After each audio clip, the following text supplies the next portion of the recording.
Alright, I'm back. Just bought. I had to buy brisk iced tea. They had some Arizona iced tea for 99 cents a can, which is the best deal you can get. But I just like drinking out of a bottle. And they had some bottles with some nice frost on it. Normally I get the brisk lemonade, but they were out of brisk lemonade, so I had to get the brisk sweetened iced tea, which is pretty good. And actually it was so good that I drank the whole thing. Usually I just drink a little swig and I take it with me, but it was so delicious I had to drink the whole thing right there. Sit down one of those nice little, there was a nice cool breeze. I was sweating just perfect. And I was drinking the iced tea. It was just sweating just perfectly. The wind was hitting it. Oh, nice. All right, so now that I've been refreshed, now we're heading towards the beach. I'm thinking I would like to drive down Allen Road, but it's a good mile, and it's all sand.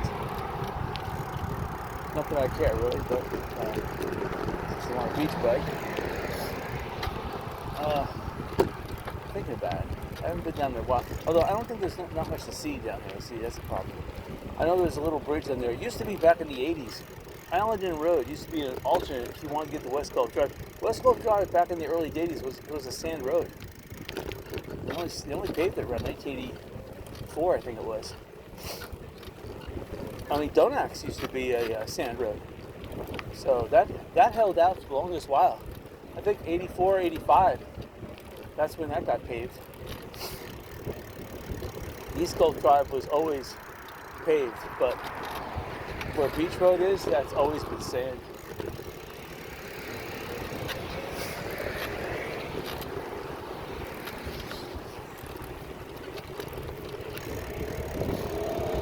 And right now, it seems like any business on the island is making tons of money. You know what? Word of mouth spreads here. If you sell ice cream, forget it. You're making money on the island. It doesn't matter. They will hunt you out. It's word of mouth. And people ask around here. Tourists ask, "Hey, where's the best place for ice cream?" And then bingo. So, especially fudge. It's the most unhealthy food you could eat. People love it. Ice cream is a good business too because it's what's called you buy and you take it with you. So if you open up a restaurant, you want people like a fast food, you want them to buy and leave your premise because you make the most money that way. You don't hog up a table, which is a liability to the owner because you can either get sick inside the business or some foreign element can come in and try to do harm. So it's best if people would just buy and leave.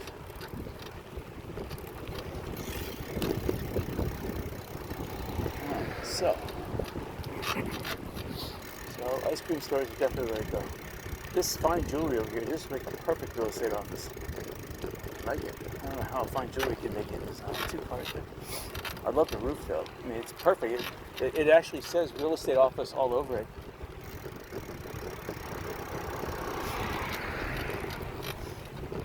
It's probably one of these, one of these junk stores that just upgraded themselves. Diamonds Preserve. Interesting. I bet if I took my bicycle down there, somebody would come up to me and say, "Hey, you can't ride a bicycle here." They'd be driving up to me in a golf cart.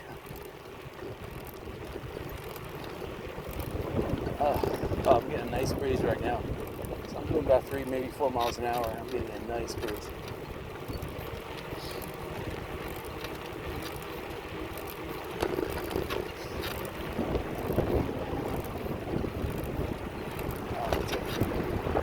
It's a cool breeze too. So I can't wait till these trees in the summertime. It won't be long. Oh, that was a cool breeze. When the triple canopy comes back, because these trees could grow a foot or two per month. These trees have already been cut back. Like you see all this cut down brush on the side here. 3 months ago, they had come in and cut all of these things back on both sides. They didn't cut the tippy top branches here, but the sides they did. And again, in 2 months, summertime, there'll be a nice canopy over the shade of this area. And that's what makes bicycling nice, especially on the Sandcap Road. They need a triple canopy the entire length, because you have some strong gusts. I mean, not just the thunderclouds in the summertime, but the northern shear comes down in the wintertime, depending on which direction you're going in. One direction you're going to get a tailwind, and that's going to help you out. The next direction you go in, you're going to be fighting to practically pump, even on a extremely low gear. You're going to find it's very difficult. I'm getting a headwind right now, but it's not too bad.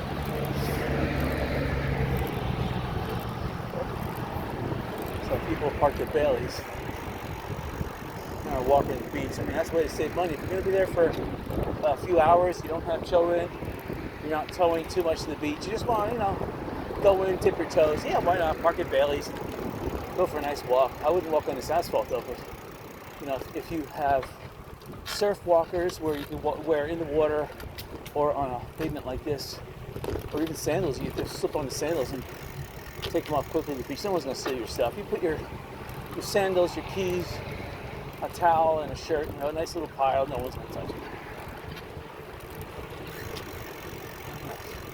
it. See someone running up ahead.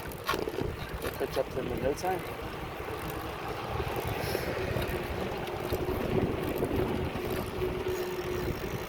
Sometimes during the year at Sanibel, you have a distinct smell coming out of the air. Now, I don't mean next to a latrine. Back in the early 80s and mid 90s, there was plenty of construction up and down Gulf Drives. Whether it be East Gulf Drive, Middle Gulf Drive, or West Gulf Drive. But pretty much those areas are at build-out now, so most of the other building on this island is inland. Oh, thank you. You have to pay to park in this area.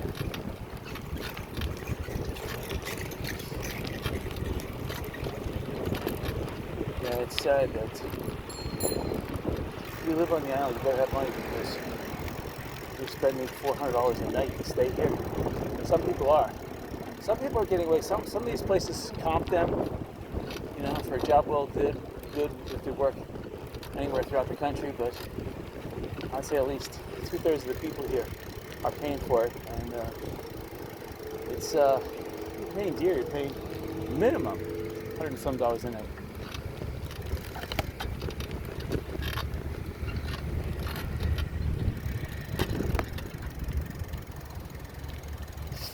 Please walk your bike. I said please. I didn't say you have to.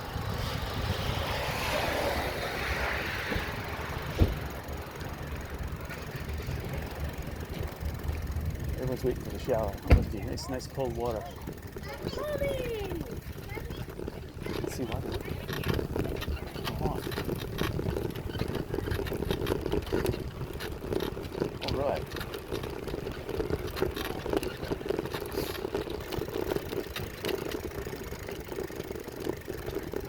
So it's nice and cool here. This canopy. I'm gonna have to dismount the bike because I feel the sand is getting really loose. There's not much traction when the head comes up right here.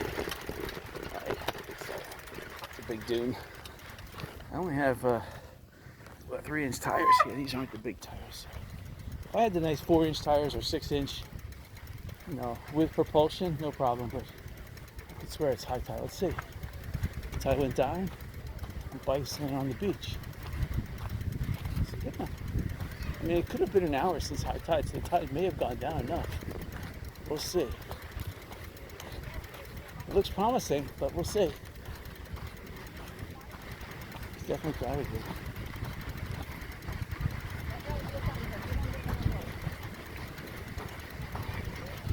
It's still pretty high. Well, we'll try it. Let's see, even if we can get down maybe a mile down the beach. I got it.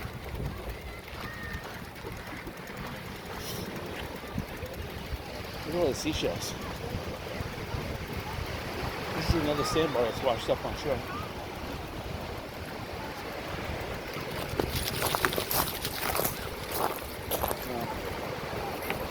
That's no good. That's not no good. I just think tomorrow seashells will replenish themselves.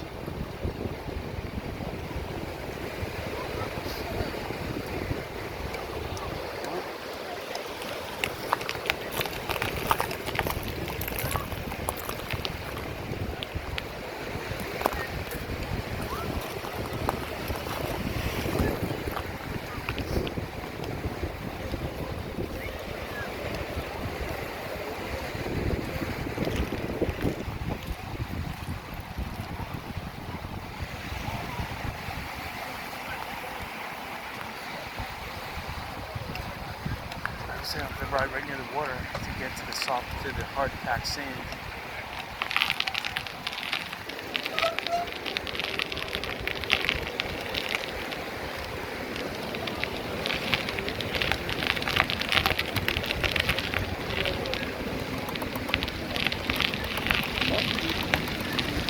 Going.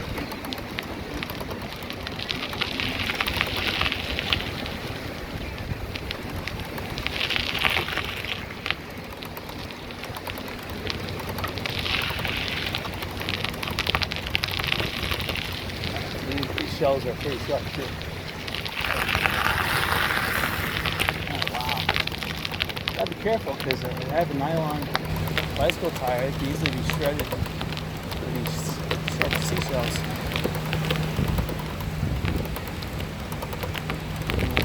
It's not looking too good here.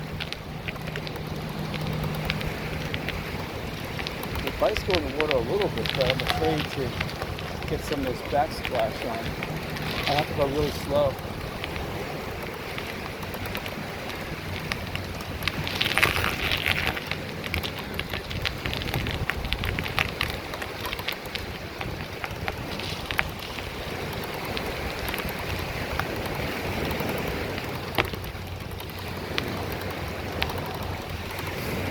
All right. Got a little open beach here.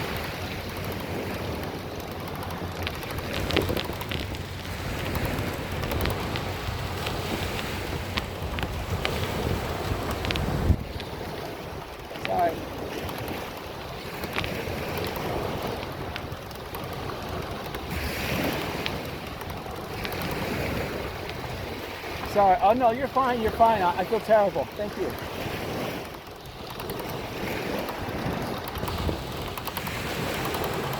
All right. So this is a nice part of the beach. There's not that many seashells. And not that many people. And the waves are being decent.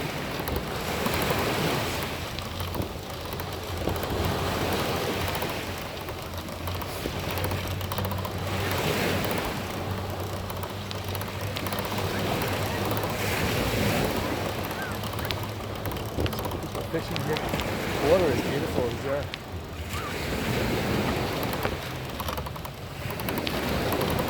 Definitely is close to high tide. It's not high tide. High tide. I mean, hello. I want to say hello, so there's a swinger pole in there. At one time I was biking by someone. You'd think that somebody would notice you. You should have a spatial awareness of what's around you, especially when you're fishing. I do that when I'm gold mining. I'm always, when I'm out west, I'm in the mountains of Colorado, I'm gold mining. I always have one eye, kind of like, or one ear listening, and one eye watching for things. Because you never know what's going to creep up behind you. This guy on Sanibel was bicycling by him, just swung his haphazardly. This fishing pole practically nailed me with the, he did nail me with the hook and pulled. I was like, wait, what's, I thought he just jabbed me on the clothing. He didn't jab my skin and yank it. Oh, that would really hurt. I would have taken his pole and ripped it out of his hands. And then stuck the hook in his mouth and ripped it.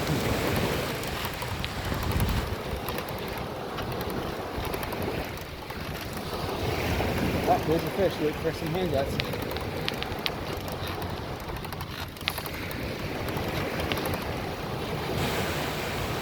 So far, I just see boating wise, parking on the shore here, I don't see one boat up there. I see 2 pelicans coming. Or the 3 pelicans, 3 pelicans. And I don't say you shall do this, or you will not.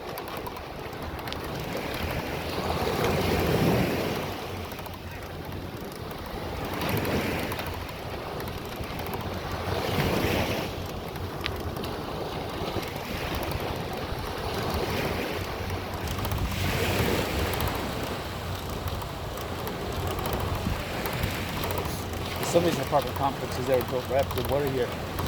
I mean, that's how you should do it. You should build it right up to the water. I understand it kind of looks ugly, like in the Miami Beach area where condos are right up to the waterline. Because of that, you have to walk on like broken concrete coral to get around them. But you know what? It's still kind of nice to see them. Plus, if you're renting, you don't want to walk too far. In Sanibel, for the most part of the year, the waves are very gentle. They're only wild when there's a storm out in the Gulf. So it's a real peaceful place to go. I've been to Daytona Beach, Florida. The waves there are too rough, way too rough. Fort Lauderdale, there's practically no beach.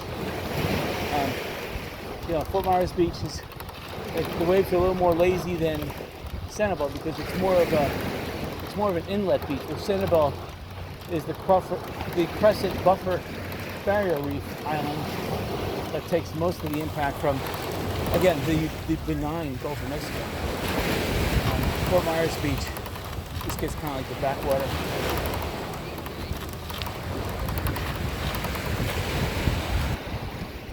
But it takes time. The sand here is kind of hard. I'm seeing if the sand over, the seashells over there. I'm gonna see if the sand up here is hardened, but it doesn't feel it. Oh, it's kind of soft. It's just probably one wave on top of it.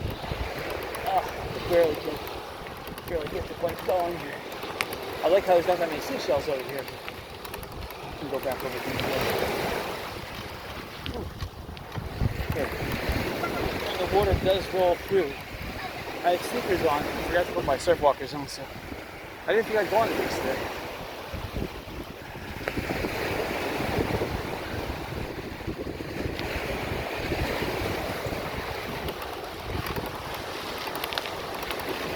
I'm seeing a lot of shells. I'm just not bending over to pick them up.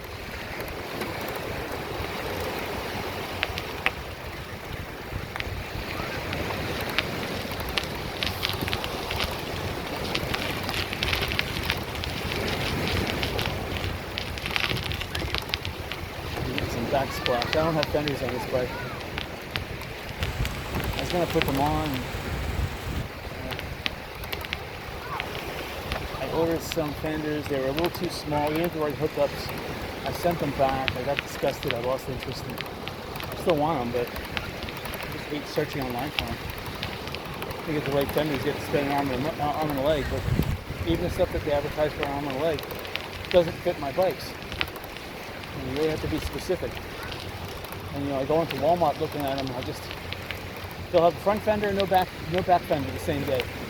And you just can't order a front fender expecting that they're going to have the right rear fender. It doesn't happen. So.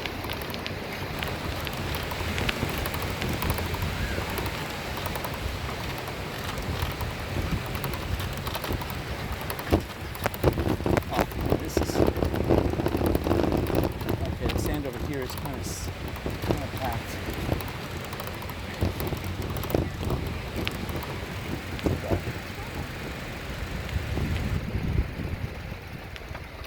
Okay. I have to ride over here anyway because it looks like the sandbar head joining onto the beach is coming to an end. So this is the old beach. And you can see the summertime surf normally adds to the beach. The winter is what takes it away. Well, it doesn't really take it away. It puts it out in the sandbars. Only when you have like a tropical storm will it take some of the sand and put it back in the sandbars. But within a couple days, that sand is already being pushed back on shore. Oh yeah, this sand is nice and packed.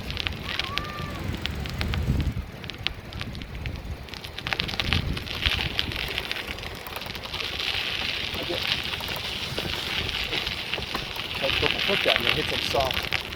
I wouldn't call it quicksand, but it looked like packed sand, but it was soft sand, so it must have been just recently deposited. It was like a quick tide. You know how a tide will go out real quick, and it looks like it packed all the sand, but there's certain cavities that it misses. Just lightly dust them over with sand that looks like it's packed, but it's really loose, like soft sand up above onto the left over there. I almost like a spill there going around the baby. Okay, now it's running out of the beach. And this sand is not packed at all. I'm having to press get closer and closer to the waves.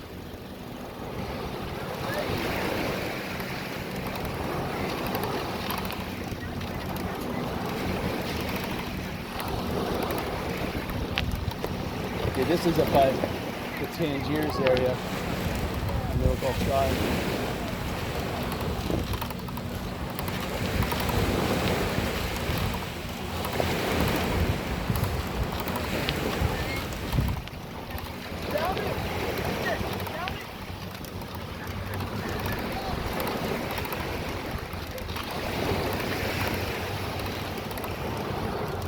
I wonder how much it costs. I don't actually know how much it costs to park there. Well, here you go. They were heading directly towards the water, or what? I just like how the beach is kind of open-headed. You know, if I can get to Sundial, Middle Gulf Drive, that would be a nice little, at least mile ride on the beach. You're going to have this in a low gear. Have it in middle gear on the large gears. And I have it on pretty much the second lowest gear on the small gears. So, but the sand is not packed. It's pretty loose. So I'm barely having traction. I see some more boats coming up. That probably means that there's a bathroom somewhere on shore.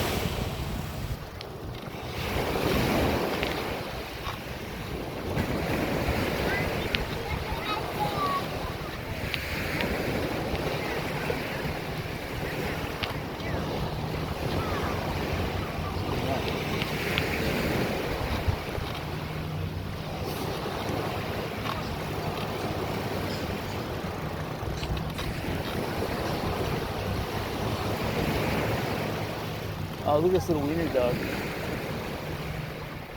Oh, these dogs would love to chase these birds. I mean, that's a rabbit. It's a rabbit. Go get the rabbit. Oh man, he would love to. That's sweet. Hello.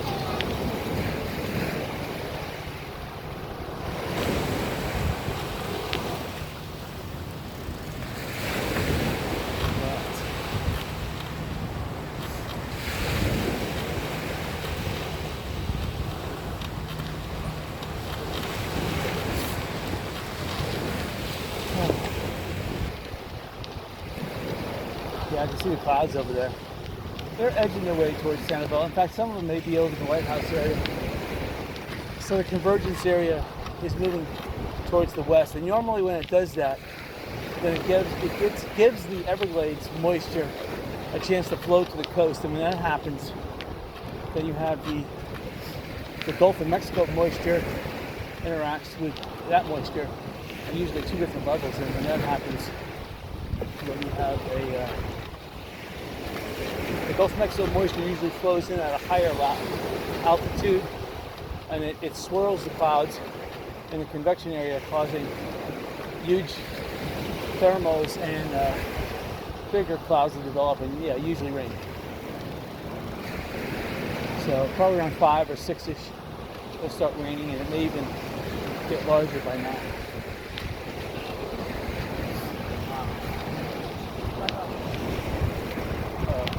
I see some rope across the beach, so I'm going to have to go in that. I'm gonna go back to our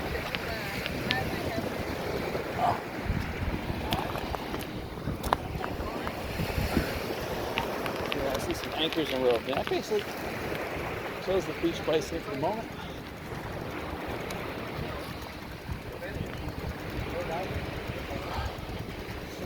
boats are pretty awesome, man.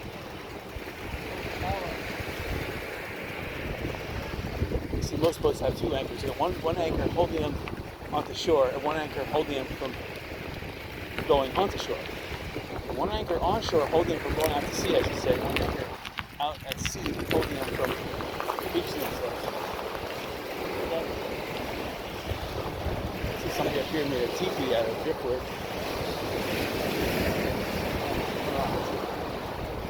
Let's try it again. Yeah.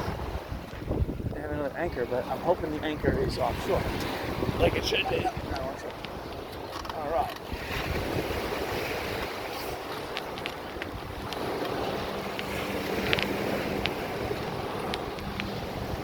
Alright. Well, that would be the best business. Have some kind of a beach barbecue on the boat, anchored offshore. So you don't have to worry about Sanibel Island regulations. But you can still service the people on the beach. You need the ice cream, soft drinks, hamburgers, hot dogs. Sweet.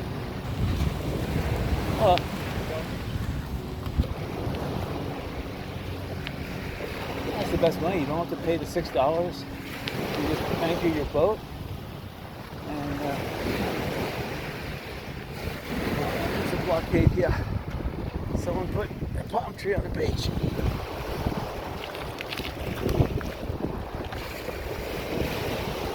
Now it looks like open sand.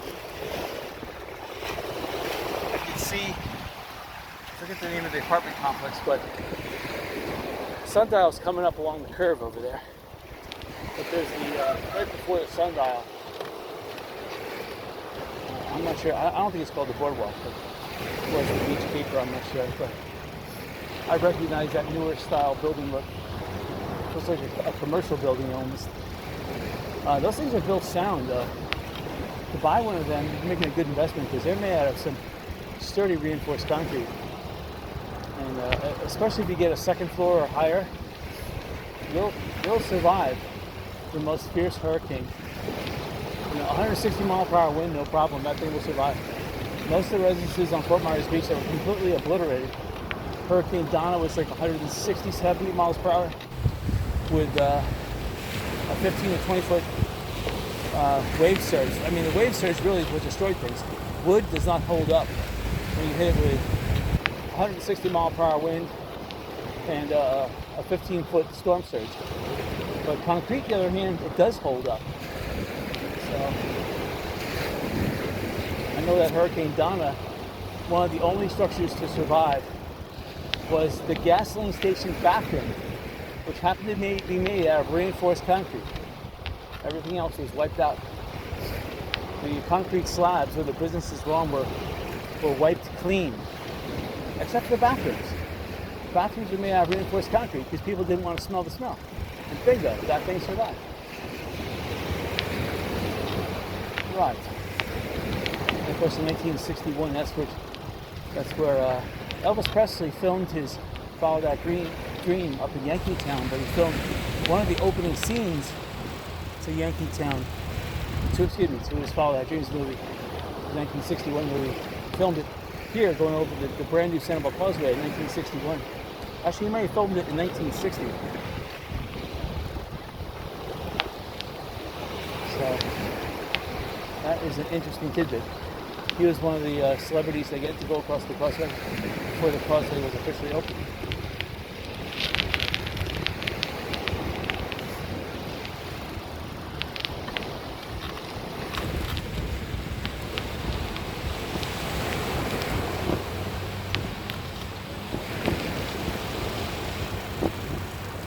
I got some splash going on there. I should wait till the water fully retreats before bicycling over. We're still at a high tide, but it's not the highest tide. It's a nip tide, or what do they call it? It's just maybe an hour after the peak. So I don't know if the tide's receding or not. It doesn't really show evidence that it's receding, but it's just not as high as it was. So that's a good thing. So some of this darker colored sand obviously was hit an hour ago with a tide. So it's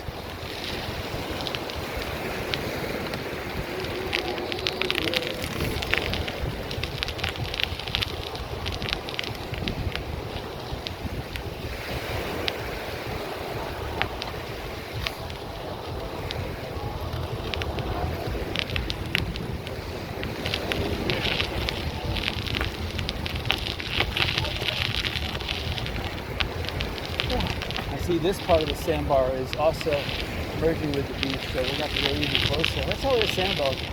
Sanibel is a big arc, so Sanibel is forever growing outwards and southwards. The longshore current goes north to south. So, understandably, I did a hard sell there. I hope that didn't puncture the tire. Trying not to, but the beach is merging, so I want to get over to the part of the beach with the least amount of shells, for the crushed shells. This is where the waves during high tide were pummeling this area, so it ground up a lot of shells to nice smooth sand, which is easy on the tires.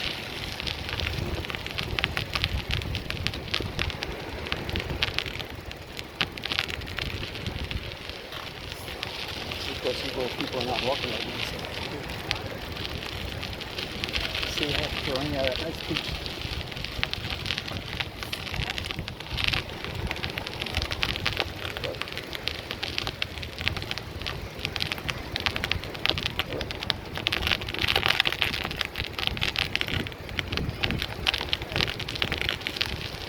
This is the same sand I hit before when I was passing a baby. I gotta be careful. I didn't have my phone on record. I've been questioning out there with sandbars.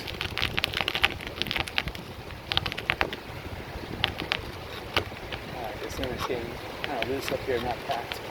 Although surprisingly, the high tide mark is still, it's about 1.5 feet higher than what the tide is right now. So the sand is still kind of wet, so I can see if the tide was this high.